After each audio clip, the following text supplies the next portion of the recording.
ఇక డీటెయిల్స్ చూస్తే భారత స్వాతంత్ర ఉద్యమ పోరాట యోధుడు తొలి ప్రధాని పండిట్ జవహర్లాల్ నెహ్రూ పోరాట స్ఫూర్తిని నేటి యువత ఆదర్శంగా తీసుకోవాలని ఎమ్మెల్యే డాక్టర్ మురళీ నాయక్ అన్నారు. మహబూబాబాద్ జిల్లా కేంద్రంలో కాంగ్రెస్ పార్టీ ఆధ్వర్యంలో నిర్వహించిన నెహ్రూ జయంతి వేడుకల్లో మురళీ నాయక్ ముఖ్య అతిథిగా పాల్గొని నెహ్రూ విగ్రహానికి పూలమాల వేసి ఘనంగా నివాళులర్పించారు.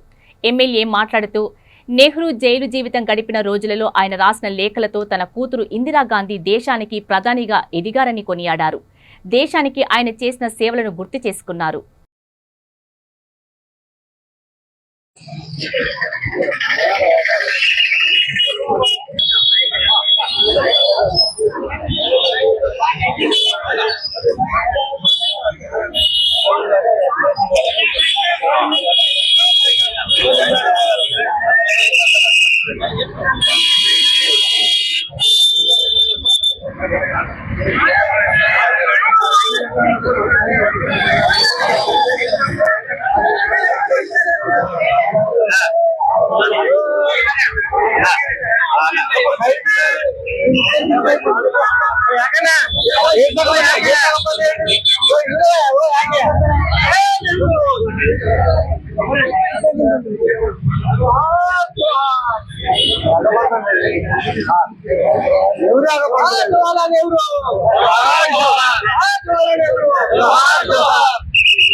జన్మదినాన్ని పురస్కరించుకొని కాంగ్రెస్ పార్టీ ఆధ్వర్యంలో జిల్లా హెడ్ క్వార్టర్స్ లో వారి జన్మదిన వేడుకలు చాలా ఘనంగా జరుపుకుంటున్నాం.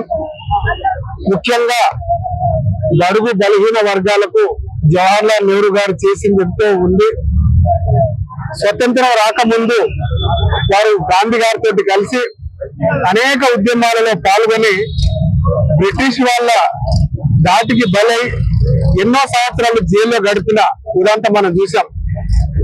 చాలా గౌరవ కుటుంబంలో పుట్టినటువంటి జవహర్లాల్ నెహ్రూ గారు అందరినీ అక్కున చేర్చుకొని ఆ రోజు బ్రిటిష్ కు వ్యతిరేకంగా ఉద్యమంలో చాలా చురుగ్గా పాల్గొని వాళ్ళ బిడ్డ అయినటువంటి ఇందిరాగాంధీ గారు కూడా వారికి జైల్లో ఉన్నప్పుడు అనేక లేఖలు రాశారు.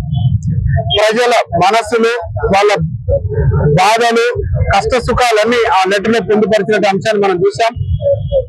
మన 1947వ సంవత్సరంలో స్వతంత్రం వచ్చిన తర్వాత మొట్టమొదటి ప్రధాని మన గౌరవ చాచా నెహ్రూ, జవహర్లాల్ నెహ్రూ గారు.